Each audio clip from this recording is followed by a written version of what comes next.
Hello everyone. So our topic for today is chapter number 8, tourism and history. Fine. 8.1, tourism in the past. The tradition of traveling is quite old in India. People used to travel for various reasons like pilgrimage, going to local fairs and festival in search of a renowned teacher and good education, for trade, etc. In brief, from ancient times, people look to travel for various reasons, right? That people used to travel earlier, but the reasons were different. Now we travel for entertainment purpose of, just having fun of. Visiting some places, but at the same time people in the past too used to travel, like for education purpose they used to travel for various places, like they used to go in search of good teacher, or they used to go for trade purpose. So yeah, traveling is something which is right from the past in our country. Do you know the Buddhist literature tells us that Gautam Buddha traveled to several cities in ancient India for preaching, right? कि वो preach करने के लिए सब places में travel किया था उन्होंने, and सब जगह उन्होंने preach किया था. And that is why you can see followers of him in every different places.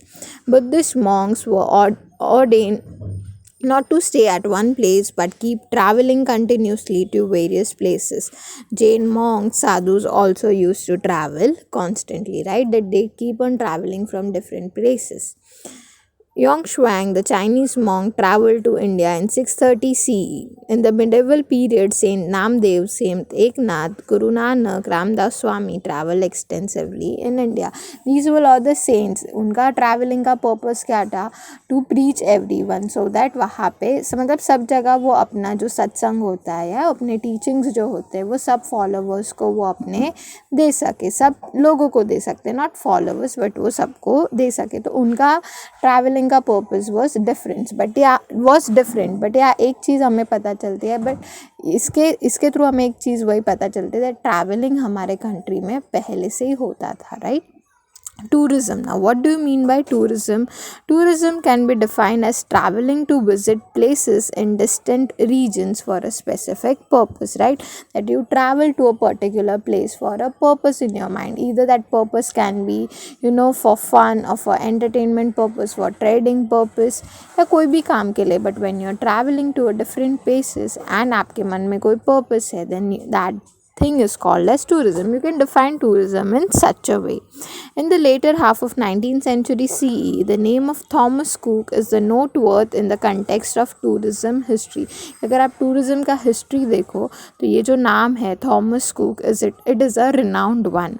He organized a trip by railway from Leicester to Loughborough for about 600 people. These are places, okay? Leicester and Loughborough for about 600 people. तो उन्होंने ये दो places से 600 लोगों के लिए, 600 लोगों के लिए पूरा trip organize किया था.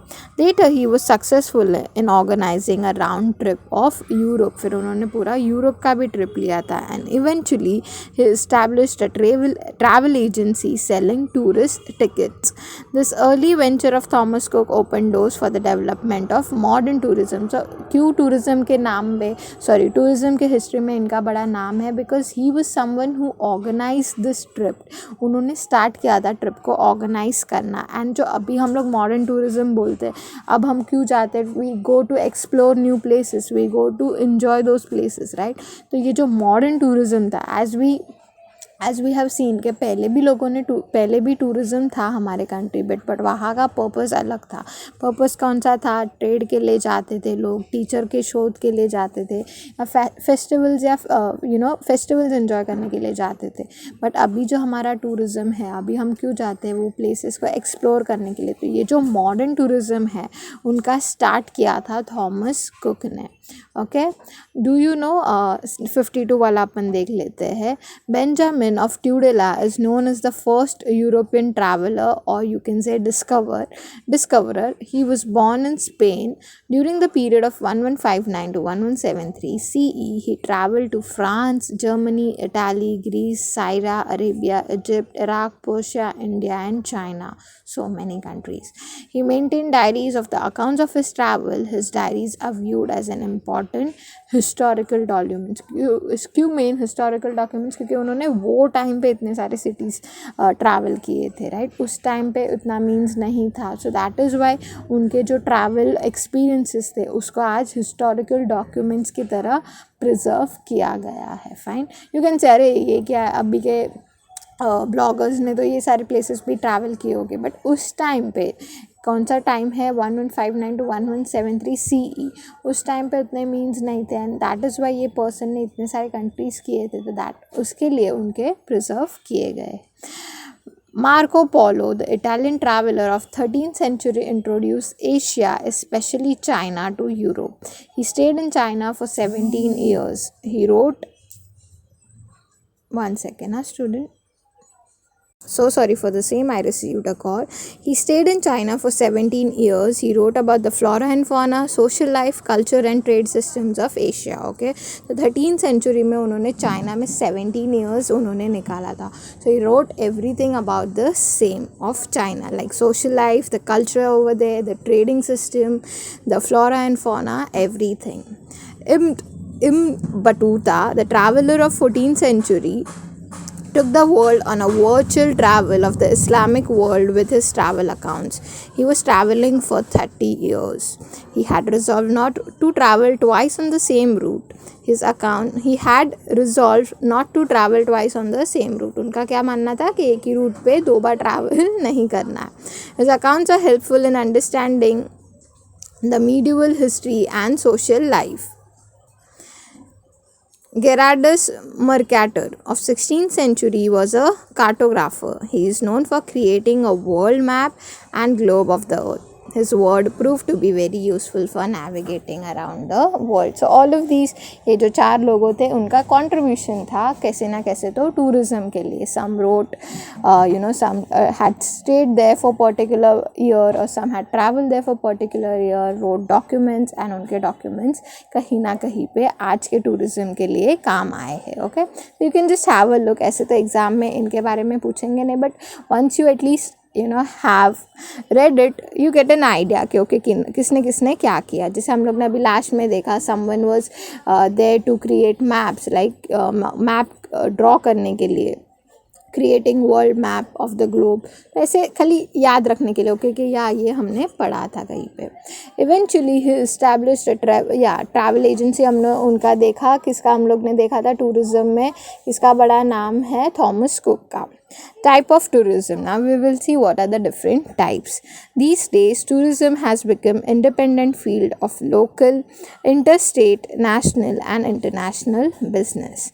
The desire to visit national and international monuments, places of historical importance and natural beauty, ancient centers known for handicrafts, pilgrim centers, industrial centers and sites of various development projects, etc. promotes tourism. Okay, कि tourism को promote कौन कौन सी चीज़ें करती है. तो एक particular place है, उसका हिस्टोरिक इम्पॉर्टेंस, वो प्लेस किसके लिए नोन है, may be for Pilgrim places और फॉर हैंडीक्राफ्ट्स. वो पर्टिकुलर प्लेस का हैंडीक्राफ्ट, वहाँ का इंडस्ट्रियल सेंटर्स के कोई इंडस्ट्री सेंटर है जो लोगों को काम है या प्रोवाइड नॉलेज, और वहाँ पे that place has historic importance और it has some monuments which are historic monuments you can say. So all of these things they led to promote tourism, right. And इसी से क्या होता है कि जो हमारे हिस्टोरिक चीज़ें हैं लाइक मॉन्यूमेंट्स है वो भी कंजर्व रहती है, हम उसको प्रोटेक्ट करते हैं.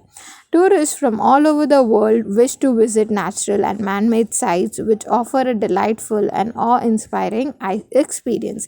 The places like snow-capped peaks, beaches, pristine jungles which were neglected previously became important location of tourist interest. Right? के पहले कोई ऐसे forest areas थे या कोई mountain areas थे जो इतने preserve नहीं किए जाते थे. But when वहाँ के लोगों को पता चला कि ओके यहाँ पे tourist आ रहे, because what happens like हम जैसे लोग हैं यहाँ पे महाराष्ट्र में, it is normal over here. तो अक्टूबर नवंबर दिसंबर के पीरियड में we feel like going to mountain areas, enjoy snow. So वहाँ के प्लेसेस दे नो के ओके स्नो एरिया रीजन है हमारा, तो ये अभी एक टाइम है जहाँ पे टूरिस्ट ज़्यादातर आ सकते हैं। तो वहाँ के लोकल्स मतलब क्या, सबके लिए एक अपॉर्चुनिटी होती है, एक एम्प्लॉयमेंट अपॉर्चुनिटी होती है कि वो लोग गाइड का काम कर सकते हैं। फिर वहाँ पे they can provide hotels, again उनका एक इकोनॉमिक डेवलपमेंट भी होता है। So all of these things are linked together. Mass media began to make special audiovisual presentation highlighting places of tourist interest. Tourism can be broadly typified into local tourism, interstate tourism, international tourism, religious tourism, historical tourism, health tourism, science tourism, agro-tourism, sports tourism, tourism based on special events. तो हर एक category में हम tourism को define कर सकते हैं, divide कर सकते हैं। Like local tourism, local places के जो होंगे वो, हिस्टोरिकल टूरिज़्म जहाँ पे हिस्टोरिक मॉन्यूमेंट्स हो, जो प्लेस का हिस्ट्री में कोई इम्पोर्टेंस हो वो वाला। फिर एग्रो टूरिज़्म कौन सा होता है बच्चा लोग, एक नॉर्मल टूरिज़्म कैसा है कि एक प्लेस है तो वहाँ के होटल्स को हम पे करते हैं एंड उनकी फैसिलिटीज़ हम इंजॉय करते हैं, राइट। एग्रो टूरिज़्म भी वही होता है। एग्रो टूरिज़्म में कैसे होता है, जो फार्मर्स होते हैं आप उनको पे करते हो और फिर आप फार्म्स में उनके रहते हो एंड उनकी दी गई फैसिलिटी को आप इंजॉय करते हो। फिर फार्मर्स आपको उनके एग्रीकल्चर के बेसिस पे या उनके फील्ड के बेसिक नॉलेज आपको प्रोवाइड करता है, तो that is called as agro tourism. फिर हेल्थ टूरिज़्म हो गया, जो जैसे कि अभी इंडिया में बहुत सारे ऐसे प्लेसेस है जहाँ पे बहुत सारे ऑपरेशंस होते हैं जो बाहर के प्लेसेस में या कंट्री में नहीं होते, या यहाँ पे India is known for Ayurvedic, तो आयुर्वेदिक मेडिसिन यहाँ पे मिलती है। तो जो प्लेसेस पे हेल्थ का इम्पोर्टेंस ज़्यादा है तो that again becomes health tourism. Sports tourism कैसे, स्पोर्ट्स टूरिज़्म जहाँ पे स्पोर्ट्स का नॉलेज ज़्यादा है या जहाँ ज़्यादा इक्विपमेंट्स मिलते हैं, तो यू कैन, मतलब समझ रहे हो आप कैसे कैसे डिवाइड किया जाता है। लोकल एंड इंटरस्टेट टूरिज़्म, तो जो सारे अभी हम लोग ने कैटेगरीज की है वही हम आगे पढ़ेंगे ब्रीफ में, एक एक पैराग्राफ में। Local and interstate tourism, this kind of tourism is not very overwhelming because it is within one's own country, right, कि खुद के स्टेट का है। तो वही कभी कभी हम लोग को लगता है कि अरे क्या खुद के कंट्री में रहना, कभी बाहर घूमने जाना वैसे, बट खुद के कंट्री में भी इतने सारे ब्यूटीफुल प्लेसेस होते हैं, बट कभी कभी वो नेग्लेक्ट हो जाते हैं। वाई, बिकॉज हम इतना इम्पोर्टेंस नहीं देते। तो वही वो लोग बोल रहे कि it's not very overwhelming, it does not cause difficulties of languages, procuring currency and documents, more so we can plan it at the same time suitable to us, right। कि अभी समझो मुझे यहीं पे कहीं पे जाना है, मैं महाराष्ट्र में ही कहीं पे I want to go to Karjat और लोनावाला, तो this is like a trip which I can suddenly plan, because इसमें मुझे मोड्स ऑफ ट्रांसपोर्ट का इतना कोई इशू नहीं है, कौन सा रूट यूज़ करना है वो कोई इशू नहीं है, करेंसी का कोई इशू नहीं, लैंग्वेज का कोई इशू नहीं। तो all of these are called as local tourism, जो मैं कहीं पे कभी भी अचानक प्लान कर सकते हैं, किसके लिए मुझे कोई प्रॉब्लम्स नहीं फेस करने पड़ेंगे वैसे। International tourism, international as the name suggest, if I am travelling from one country to another, यहाँ से मैं न्यूयॉर्क जा रही हूँ, न्यूयॉर्क से कोई यहाँ पे आ रहा है, traveling to different countries is called as international tourism. Nowadays it has become easier to travel because of the easy availability of number of options of railways, marine and air transport. Marine transport has linked the coastal regions. There is a trans-European railway route. Aviation has brought the entire world closer, right, कि हमारे पास बहुत सारे mode है, you can either go to railways, या आप marine का use कर सकते हो, या आप एयर ट्रांसपोर्ट का यूज़ कर सकते हो। तो मरीन ट्रांसपोर्ट क्या करता है, it has link coastal regions के, जो अंदर के कोस्टल रीजन्स है, तो आप वो रूट से भी जा सकते हो, राइट। कि आपको अगर कोई बाहर के कंट्री में जा रहा है तो आप मरीन रूट से भी जा सकते हो। तो at that time you can visit different places जो उनके साथ इंटरकनेक्टेड है। So that is how they are trying to tell that it is connected to coastal marine के वजह से हमें ये भी फ़ायदा हुआ है that coastal regions are interconnected.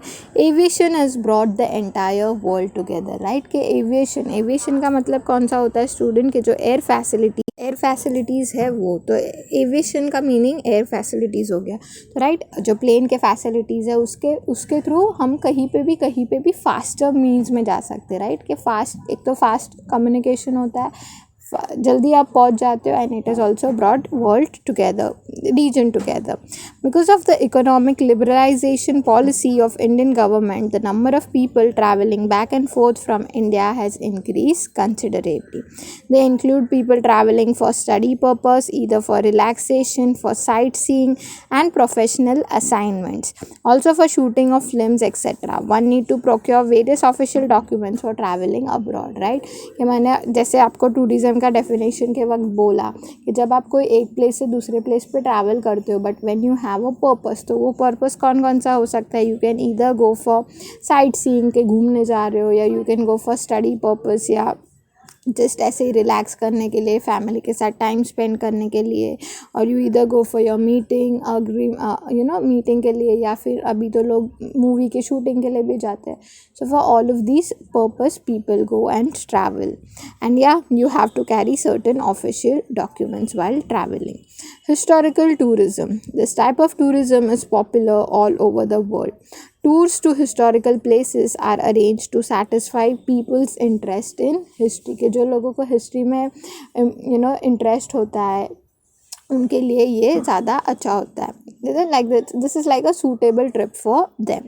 It can be noted in this context that Gopal Nilkant Dandekar, a renowned Marathi writer, used to arrange hiking tours to forts in Maharashtra to explore the sites closely linked to Chhatrapati Shivaji Maharaj and his achievements. Right? कि अभी भी हम अगर देखते तो there are various tracks, treks जो हम बोलते हैं, various tracks are organize, various tracks like Shivgadh fort हो गया, राजगढ़ फोर्ट हो गया, सब फोर्ट्स पे ट्रैक्स ऑर्गेनाइज किए जाते हैं. तो उसमें क्या होता है, लोगों का ट्रैकिंग भी हो जाता है, plus you also get to visit all of these forts. तो अगेन जो प्लेसेस हिस्ट्री का इम्पोर्टेंस है, जो प्लेसेस का हिस्ट्री में इम्पोर्टेंस है, वो प्लेसेस में जब आप ट्रैवल करते हो तो that again becomes historical tourism. तो इसमें जो गोपाल नीलकंठ दांडेकर थे, वो उनका नाम बड़ा फेमस था because he used to organize trips. जो शिवाजी महाराज से रिलेटेड फोर्ट्स थे, वहाँ पे वो लोगों को लेके जाते थे, तो वो उनके ऑर्गेनाइज करते थे trips. Tours are also arrange to important historical sites in India such as forts in Rajasthan, ashrams of Mahatma Gandhi and Acharya Vinoba Bhave, important places related to Indian War of Independence in 1857, etc. So as I already said, जो places history के importance में है, जैसे विनोबा भावे हो गए, महात्मा गांधी हो गए, उनके आश्रम हो गए, तो जो हिस्ट्री में important है, हिस्ट्री का इम्पोर्टेंस जो प्लेसेस में है, उनको स्टिल अभी प्रिजर्व करने के लिए भी हिस्टोरिकल टूरिज्म होता है. Geographic tourism. This type of tourism involves visiting places to observe some geographical features of that region. It can be natural and animal sanctuaries, places like valleys of flowers, that is Uttarakhand, various beaches, unique geographical wonders like Crater Lake at Lonar and Ranjan Khalage, naturally carved out cavities in rock at Nighol in Maharashtra. Nighoj in Maharashtra. Many tourists like to visit this place to satisfy their curiosity. ये main क्यों होता है? This is for to observe or to explore geographical features. कि कोई region का जो geographical region होगा, जैसे यहाँ पे हम लोग ने देखा naturally carved out cavities in rock. तो ये जो place है लोनार में, मतलब ये जो एक place है रंजन खलागे, उसमें naturally cavities formed हुए हैं, natural holes rock में form हुए. So these kinds of जो पहले से जोग्राफिकली एक्सप्लोर्ड प्लेसेस है, उनके लिए ये जोग्राफिकल टूरिज़्म होता है कि यहाँ पे you can either go to visit places जहाँ का फ्लोरा फौना फेमस है, जहाँ के बीचेस फेमस है, या जहाँ का यूनिक क्या बोलते हैं, यूनिक कुछ यूनिक वो है, यूनिकनेस जो प्लेस में है वो एक्सप्लोर करते हो जब आप, तब वो बन जाता है जोग्राफिकल टूरिज़्म. एग्जाम्पल यहाँ पे दिए गए हैं कि निगोज का वो जो कैविटीज़ वाला रॉक बोला वो, या लोनार के crater lake. So all of these are geographical wonders. Fine. Health tourism, as I said previously कि हमारा जो इंडिया कंट्री है वो आयुर्वेदा के लिए फेमस है, तो बाहर के कंट्रीज़ में आयुर्वेदिक मेडिसिन इतनी नहीं मिलती, या कोई सारे ऐसे ऑपरेशंस है जो यहाँ पे ही हो सकते हैं, तो यहाँ पे फिर टूरिज़्म आते हैं, मतलब basically people come over here, तो लोगों को पता चलता है ओके, तो आयुर्वेदिक मेडिसिन या उनके ऊपर जो रिसर्च करते हैं वो भी ये प्लेसेस में आते हैं, and that is how tourism यहाँ पे हेल्थ टूरिज़्म बढ़ता है. People from the Western countries find the health services and facilities in India comparatively cheaper and yet of good standard, right? एक उनको ऐसे भी लगता है कि यहाँ पे comparatively सस्ता है, तो उसके लिए भी वो लोग आते हैं. Hence, many foreigners prefer to come to India to avail of the medicinal facilities and health services. India is a tropical country where ample sunlight is available. So या एक सन बात वाला भी उनका एक मेन रीज़न होता है कि वो वहाँ पे आते हैं, because there are many countries जहाँ पे मतलब सनलाइट होती नहीं है, तो उनके लिए वो एक अगेन स्पेशल कैरेक्टर हो जाता है कि ठीक है, इंडिया में एक ऐसा टाइप है जहाँ पे 12 months you get sunlight. This attract tourism for countries with cold climate too. India के कोल्ड रीजन वाले कंट्रीज़ को ये ज़्यादा अट्रैक्ट करता है. Availability of facilities for yoga training and therapies based on Ayurveda is one of the more reason to want to visit India, as I said earlier. Agrotourism, which is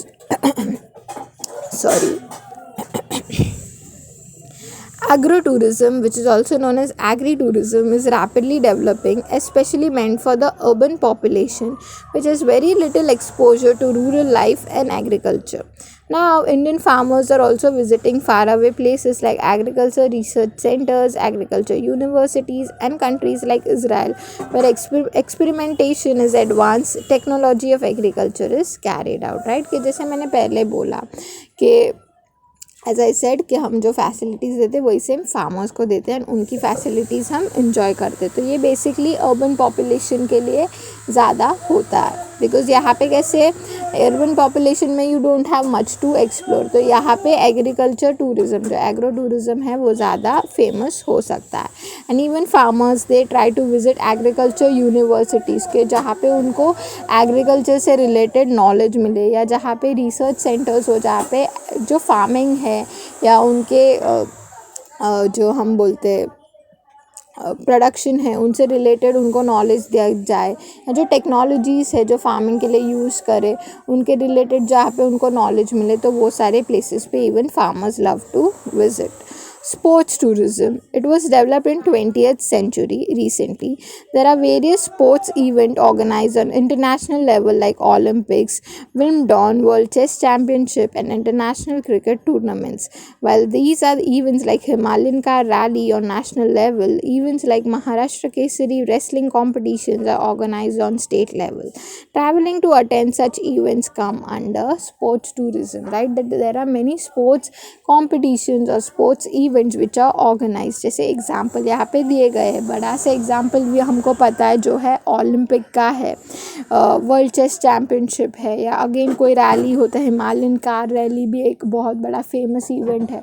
तो यहाँ पे जब लोग आते हैं उसको देखने के लिए, तो again that comes as sports tourism. Even you if you are a cricket lover fan and if you go to watch a particular match at a particular stadium, it can be in the country or itself you go to you travel to international country to see that match. So again that comes under sport tourism. When you are traveling for such events or when you're traveling to attend such events, that again comes in sports tourism. Tourism based on special events. People want to travel and they are often on the lookout for special reasons to do it, right? That people love to travel. किसको traveling करना नहीं पसंद है. In the 21st century, it has become common to organize such events which also help to promote tourism. Film festival, various types of seminar and conferences, international book exhibitions, etc. are example of such special events. Sometimes people जिनको exhibition में interest है तो exhibition events organise किए जाते हैं बाहर के country में, तो वो इवेंट अटेंड करने जाते हैं, उसी हिसाब से उनका ट्रैवलिंग भी हो जाता है. So all of these are such, मतलब एक बेसिक ऑर्गेनाइज करते हैं वो लोग event, so that people event में भी पार्ट ले सके एंड उसी हिसाब से उनका ट्रैवलिंग भी हो जाए. People keep visiting several places to attend special events. Many literature enthusiasts in Maharashtra travel every year to attend Akhil Bharatiya Marathi Sahitya Sammelan, that is Pan Indian Marathi Literature Convention. तो जिनको literature में interest होता है तो every year Maharashtra में event होता है तो वो लोग उसमें भी ट्रैवल करते हैं. Development of tourism. The crucial issue is the development of tourism is providing proper guidance to national and international tourists about various aspects of actual travel, proper social conduct during the tour and during the stay at the destination place. कि main crucial issue क्या है in the development of tourism, एक proper guidance मिलना चाहिए लोगों को कि रहने का फैसिलिटी है या फूड का फैसिलिटी है, जो सारा फैसिलिटी है उसका प्रॉपर नॉलेज या प्रॉपर गाइडेंस उनको दिया जाता है वैसा. Giving priority to ensure safe transport and security facility for the tourists, amenities of reasonable good standard, availability of good accommodation, good washroom facilities on the travel tour routes is of great significance in promoting tourism, right?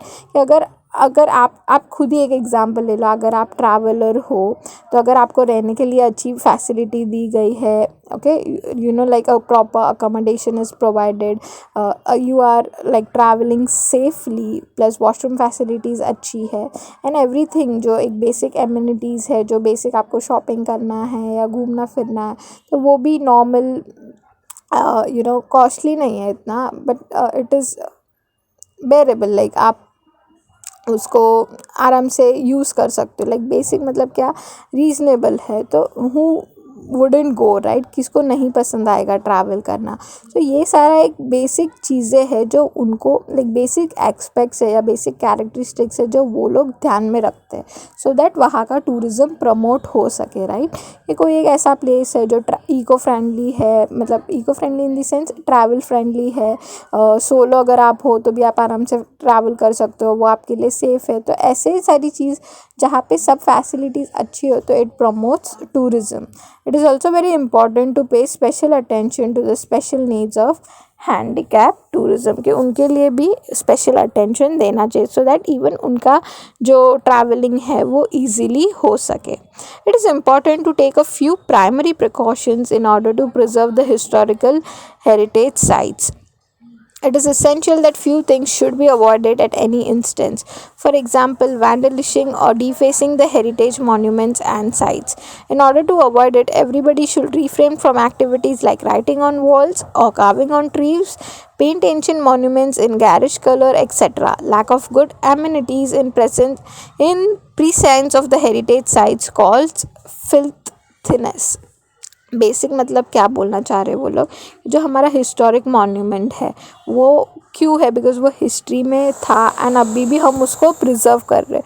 तो हम आगे के future generation के लिए उसको कैसे preserve कर सकते हैं या कैसे रखा जा सकता है. तो बेसिकली उसका पहले तो हमें उनका मेंटेनेंस करना पड़ेगा सो दैट वो पहले जैसा ही रहे, और आगे बिगड़े ना. सेकेंड इज़ उनके जो वॉल्स, मतलब उसका बेसिक अभी मेंटेनेंस आप कैसे कर सकते हो.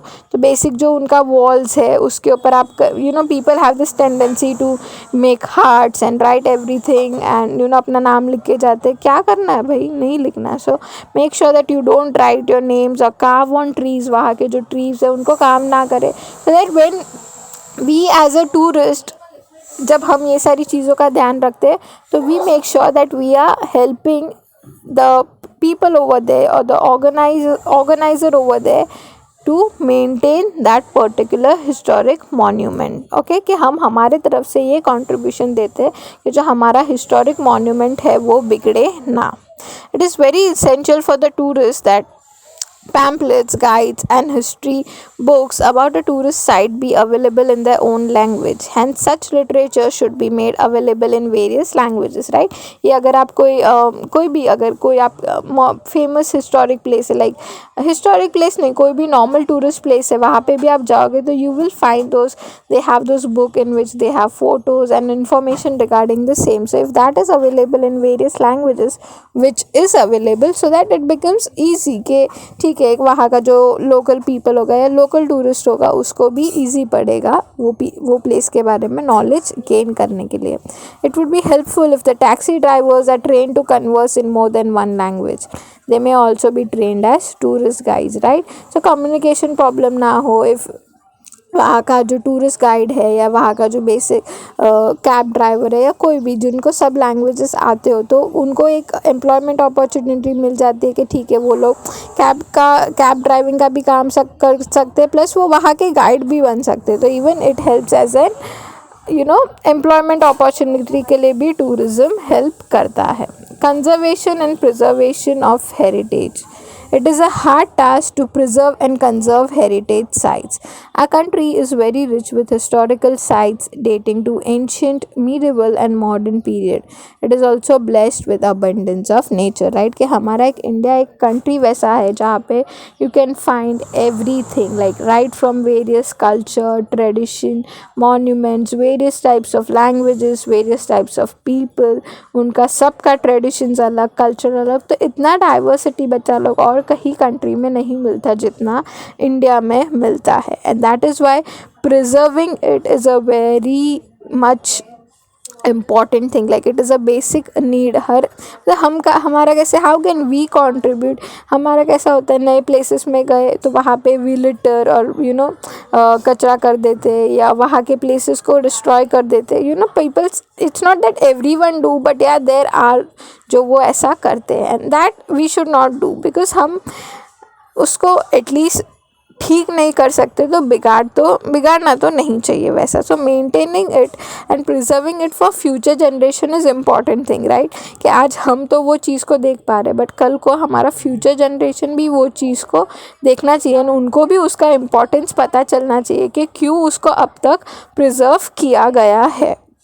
Heritage of any country is divided into natural heritage and culture heritage. Natural is again जो naturally है जो कुदरत की दया से हम लोग जो बोलते हैं कि naturally है. And culture is man made जो man made बनाया गया है but again famous है and इसके लिए वो heritage है.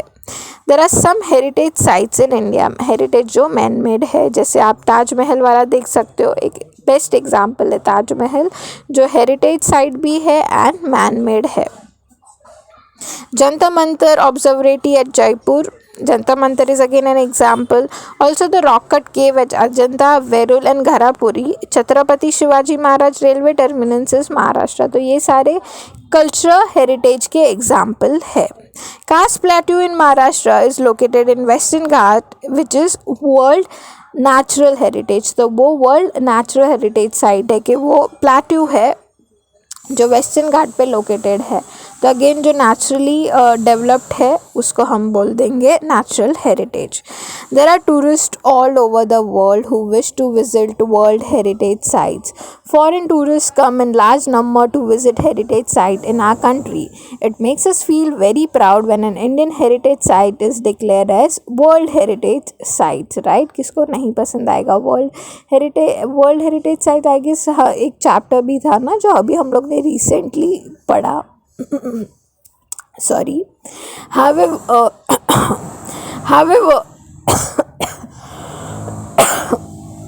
Sorry. However, whenever we visit such places, we feel very disappointed because of what we see there. We get to see that people have written their names with charcoal, have drawn pictures, vandalizing the heritage sites. वो एक destroy कर देते. मैंने जैसे पहले बताया कि जो नाम लिख लेते हैं वहाँ के ट्रीज़ को वहाँ के प्लांट्स या ट्रीज़ को डिस्ट्रॉय कर देते हैं. This should not be done.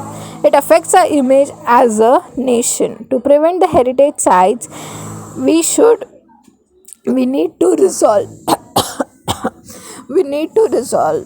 So sorry. We need to resolve that I shall strive to maintain the cleanliness of heritage sites. I shall not do anything which will result in vandalizing of any historical site. ये खुद से निकलना चाहिए लोगों का. ऐसे नहीं है कि उनको प्लेज लिया जाए या उनको बोला जाए. ये लोगों के मन में खुद से निकलना चाहिए कि भाई एक ऐसा प्लेस है जो वर्ल्ड वाइड मेरे कंट्री का नाम रिप्रेजेंट करता है एंड वर्ल्ड वाइड फेमस है, तो उसको मैं बिगाड़ूँ ना. उल्टा हमें ऐसा देखना चाहिए कि उसको हम कैसे और अच्छे से प्रिजर्व कर सके. Professional opportunities in tourism and hospitality industry. अब यहाँ पे बहुत कुछ कम एम्प्लॉयमेंट अपॉर्चुनिटी या प्रोफेशनल अपॉर्चुनिटी भी है। आप वहाँ के गाइड बन सकते हो, आप वहाँ पे होटल्स खोल सकते हो, फिर होटल्स खोलने के बाद मतलब यहाँ पे अर्निंग का सोर्स भी ज़्यादा है। Tourism and hospitality is an industry with potential to create maximum employment opportunities. As I said, if manage professionally it is very stable industry, कि अगर आप प्रोफेशनली उसको मैनेज करते हो तो वो बहुत स्टेबल है। It has tremendous scope for experimentation and innovation, right, कि एक ऐसा चीज़ है जो इनोवेशन आप कर ही सकते हो, आप एक्सपेरिमेंट भी कर सकते हो, बिकॉज यू नेवर नो लोगों को क्या अच्छा लगे। आज मेरा थीम है बोहेमियन, कि आज मेरा समझो मेरा कैफ़े है, मैंने बोहेमियन थीम रखा है तो लोगों को अच्छा आ रहा है। कल मैंने थोड़ा वाइल्ड थीम रखा, मैंने थोड़ा ऐसे फॉरेस्ट वाला थीम रखा, तो वो भी लोगों को अच्छा लगेगा। So experimenting in this field is must. A good number of opportunities of employment are available in the tourism and hospitality industry. The country which is a tourist destination, begins to receive revenue even before a tourist arrives at the airport of that country. He has to pay for his visa. He spends for his travel, stays in hotel, food, payment to translators and guides, buying newspaper, reference books, souvenirs, etc. This contributes to the growth of economy of that country, right? कि hotel खुला है तो वहाँ पे आपको employment opportunity है। फिर वही बता रहे वो लोग कि जैसे ही मतलब टूरिस्ट का कैसे स्कोप है, जैसे टूरिस्ट आ गया एक कंट्री में तो वो अपने वीज़ा के लिए पे करता है, तो अगेन वीज़ा वाला जो कैटेगरी है उसमें एम्प्लॉयमेंट अपॉर्चुनिटी है। फिर वो जहाँ पे रह रहा है, उनका खाना है, उनका अभी समझो अगर उनको ट्रांसलेटर या गाइड चाहिए तो उसके लिए पेमेंट है। तो सभी जगह पेमेंट है, मतलब क्या, सभी जगह एम्प्लॉयमेंट अपॉर्चुनिटीज़ है। जैसे ट्रांसलेटर एंड गाइड को उनको पेमेंट करना है तो अगेन ट्रांसलेटर एंड गाइड के लिए आपके पास एम्प्लॉयमेंट अपॉर्चुनिटीज़ है। उनको न्यूज़पेपर चाहिए न्यूज़पेपर पढ़ने के लिए, तो अगेन जो न्यूज़पेपर वाला है उसके पास एम्प्लॉयमेंट अपॉर्चुनिटी है। So all of these are employment opportunities which are available. Development of tourism in Maharashtra, अभी हमारे स्टेट में इसका डेवलपमेंट कैसा है हम लोग वो देखेंगे। Maharashtra is a state blessed with rich heritage. The much admire rock cut caves, paintings and sculptures of Ajanta, Verul and Gharapuri, that is Elephanta, pilgrim centers like Dehu, Alandi, Jejuri, Pandapur, Shirdi, Shegaon, Tuljapur, Kolhapur, Nashik, Trambakeshwar, Paitan, Haji Malang, Gurudwara at Nanded, Mount Mary Church in Mumbai, hill stations like Mahabaleshwar, Panchgani, Khandala, Lonavala, Matheran, Chikhaldara, etc., dams at Koinagar, Jayakwadi, Bhatnagar, Chandoli, etc., and sanctuaries at Dajipur, Sagreshwar, Tadoba, et cetera are among the important tourism centres. तो यहाँ पे हम लोग ने कौन कौन से देख लिए, तो जोग्राफिकल देख लिए अजंता एलोरा, हम लोग ने पिलग्रिम प्लेसेस देख लिए। सो यहाँ पे पंढरपुर है, शिरडी है, कोल्हापुर है। देन अगेन हम लोग ने सेंचुरीज़ वाला देख लिया, तडोबा, सग्रेश्वर। तो in Maharashtra state itself Maharashtra state has a lot of tourist importance. The Maharashtra Tourism Development Corporation was set up in 1975. It helped in the development of tourism in Maharashtra. The corporation has provided facilities of tourist hotels at 47 places. The tourist hotel में 47 places में उन्होंने hotel like tourist places में hotels के लिए उन्होंने provide किया है। Together these hotels can accommodate more than 4,000 tourists, which is again a great number. Many private entrepreneurs are also providing hospitality service to tourists. Fine. So yeah, that is how we come towards the end. Again, do you know, can you tell please, आप लोग कर लो, because see 38 minutes हो गया, so we are running short of time. So I hope you understand and you read it and just get to know कि क्या आपके लिए बताया गया है. Okay. So yeah, that is how we come towards the end. Exercise, as I always say, would be your homework. So yeah, that was it for today's session. We'll see you all in the next. Till then, bye bye and take care. Bye.